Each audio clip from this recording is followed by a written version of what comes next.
Salut à tous, je voudrais revenir sur la situation d'Alizé et les compteurs Linky. Vous le savez, voilà à peu près un an, nous avons pris un arrêté d'interdiction de ces compteurs puisque nous pensions, et nous le pensons toujours, que ce projet est un projet liberticide qui va participer à privatiser totalement l'énergie et que de toute manière il n'apporte en rien un service supplémentaire aux gens. Au contraire, il est plutôt dirigé pour les seuils de rentabilité, pour le fric, le libéralisme et pas au service de l'humain d'abord.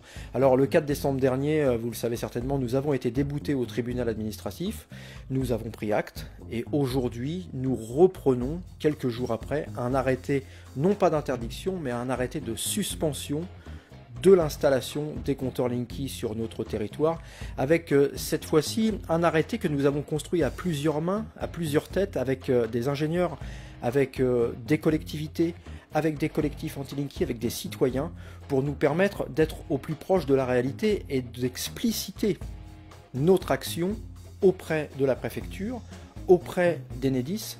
Nous disons simplement à Enedis, voilà, nous posons un certain nombre de questions techniques, nous souhaitons que vous y répondiez, et dans ce cas-là, nous pourrions analyser différemment notre position. En tous les cas, pour l'instant, puisque ces chers dirigeants d'Enedis refusent de parler avec les élus d'Alizé, refusent tout débat contradictoire, refusent simplement de s'expliquer, malgré ce que le responsable de la région normande peut dire sur les ondes, soi-disant que je refuserais de répondre ou de débattre avec ce cher monsieur que je ne connais pas.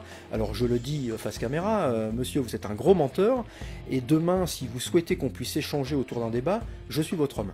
Alors il suffit de prendre contact avec moi, vous le savez, j'ai essayé pendant des semaines, pendant des mois, d'entrer en contact avec Enedis, rien, que dalle, que chi, comme d'habitude.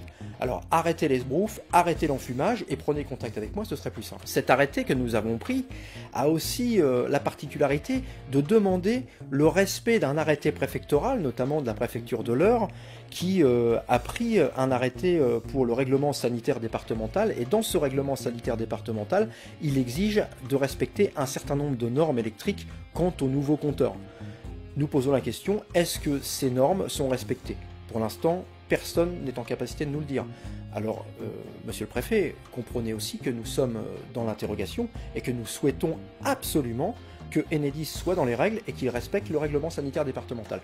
Vous voyez, il y a tout un tas de questions sur la question des supports aussi, des panneaux, vous le savez.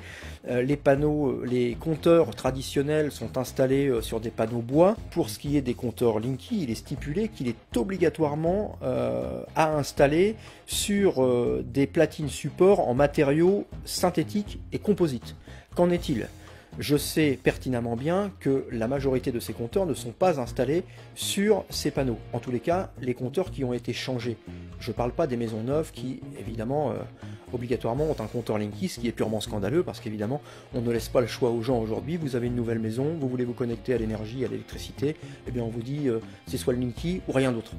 Alors, pour toutes ces raisons, pour les raisons aussi que nous avions déjà évoquées, puisque nous considérons que ce compteur est un non-sens écologique, un non-sens économique, qu'il est liberticide, pour les raisons aussi de forme, puisque vous le savez, les agents qui installent, quand je parle des agents, je parle plutôt des sociétés qui ont la responsabilité d'installer et qui sont nommées par Enedis ces compteurs, eh bien, bien souvent, ces personnes sautent dans les cours, installent les compteurs sans la validation des personnes, installent les compteurs aussi malheureusement beaucoup plus facilement quand ils sont sur le bord de la route. Eh bien ça c'est inacceptable, nous ne l'accepterons pas. Et puis au-delà de ça, nous avons une conception aussi de la société. La vie privée c'est quelque chose de très important, nous voulons conserver, laisser la liberté aux gens d'avoir leur angle privé chez eux sans que demain des machines, notamment des compteurs, des mouchards, soient au service de la grande distribution pour regarder quelles sont vos méthodes de consommation pour ensuite venir vous embêter chez vous et vous proposer un certain nombre de choses. Alors Enedis nous explique que non, il n'y a pas de problème parce que la CNIL a fait une recommandation justement pour que ces informations soient protégées. Très bien, mais qu'en est-il? Quelles sont vos méthodes de protection? De quelle manière? Aujourd'hui, on sait très bien que, puisque c'est le président lui-même d'Enedis qui l'a dit il y a quelques années, que ce compteur était fait aussi pour donner des informations à d'autres entreprises sur les modes de consommation. Alors voilà, il va falloir être clair. Pour toutes ces raisons, nous repartons au combat. avec évidemment mes collègues d'Alizé, mais aussi avec d'autres collectivités, puisque nous avons créé un collectif, le collectif des élus eurois pour une alternative au Linky qui s'appelle le CEPAL. Ce collectif va bientôt changer de structure, nous allons plutôt en faire une association pour essayer de récolter des fonds au maximum et de préparer la riposte, puisque nous ne faisons pas de doux espoirs, nous allons aussi continuer la bataille et nous allons être attaqués de toutes parts parce que nous avons pris cet arrêté, mais nous l'assumons et nous continuerons de l'assumer.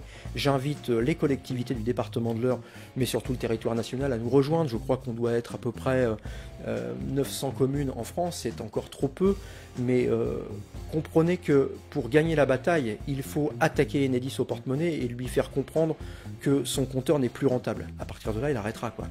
Mais pour ça, il faut qu'on soit de nombreuses communes, un peu dans une démarche de lame de fond, comme les Gilets jaunes sont capables de le faire en ce moment. Eh bien, faisons une action Gilets jaunes Linky pour faire en sorte que demain, nous ayons la liberté d'avoir une énergie, de lutter contre la précarité énergétique autour d'un grand service public de l'énergie et pas d'une dimension privée dégueulasse qui va évidemment faire en sorte que les seuils de rentabilité soient au profit des plus riches et pénalisent les plus pauvres.